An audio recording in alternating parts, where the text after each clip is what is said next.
Aujourd'hui, pas de mise à jour du marché, toujours pas de cassure majeure pour Bitcoin, pas de macroéconomie, pas de fondamentaux de Bitcoin. Aujourd'hui, on répond à la question suivante.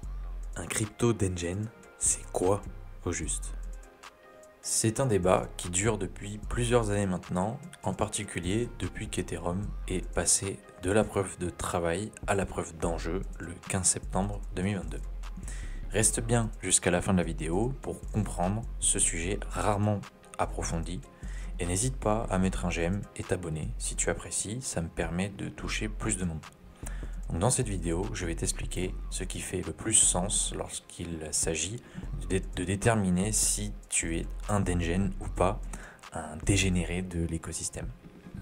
Je te rassure, c'est très simple, parce qu'il y a un élément fondamental concernant le détenteur du token qui va dévoiler sa posture. Si je te dis identité décentralisée, MyDID est un bon exemple, selon moi, de projet français qui vise à donner une alternative aux moyens centralisés comme celui de la Poste, par exemple, quand il s'agit d'identité, tout simplement, mais numérique. Pour ma part, j'ai investi dans le projet en 2021. Je n'avais pas toutes les connaissances que j'ai maintenant, loin de là.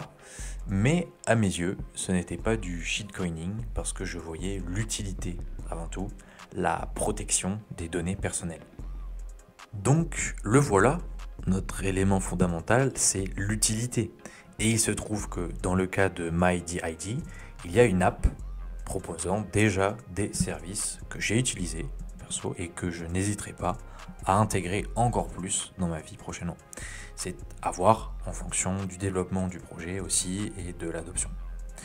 Je pourrais très bien te donner d'autres exemples de projets, mais je pense que c'est suffisant pour que tu saisisses l'idée.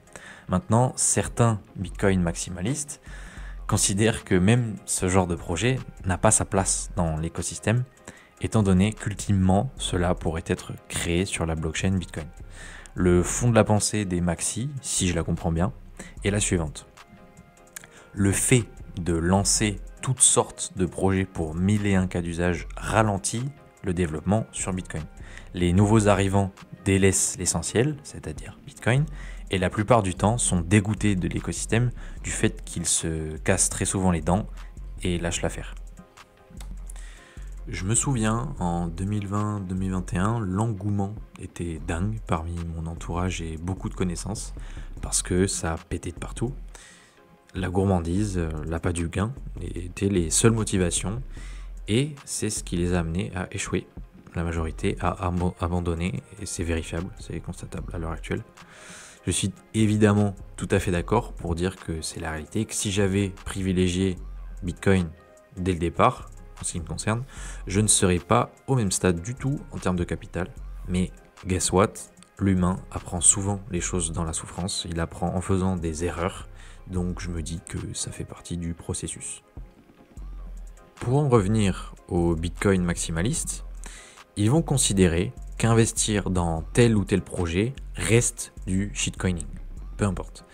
Mais même parmi certains maximalistes, est-ce qu'on peut les considérer comme des maximalistes de ce fait? Je ne sais pas. Il y a des dissensions. Certains vont considérer qu'il faut être exposé à 100% sur Bitcoin et ne jamais vendre, qu'on soit en bear market, en bull market, peu importe, jamais vendre. D'autres, 70% et vendre une partie lorsque le marché est en surchauffe.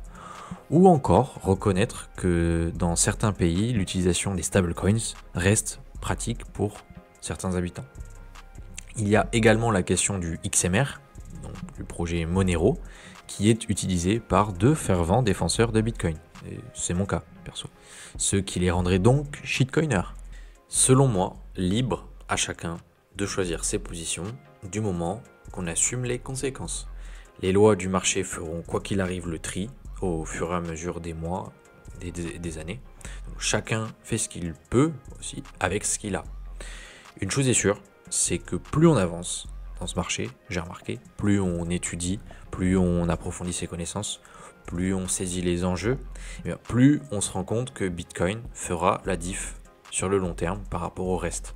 Disons 99,9% des projets.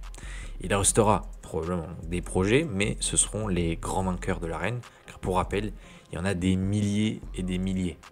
Il y en aura peut-être une petite poignée qui fera la différence, qui sera adoptée à grande échelle, mais voilà. Donc, si tu as envie de soutenir un projet français, comme MyDID, fonce. Bon, not financial advice, fais tes propres recherches sur ce projet, c'est pas le seul projet français, hein, mais c'est pour dire.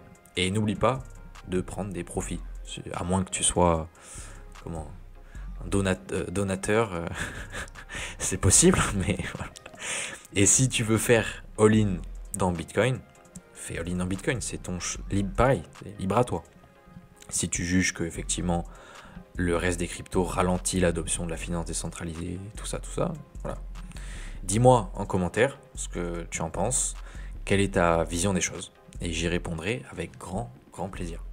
Je te dis à très vite pour une nouvelle vidéo, passe une excellente journée, une excellente soirée, et à tes succès. C'était Guillaume de la Blockchain.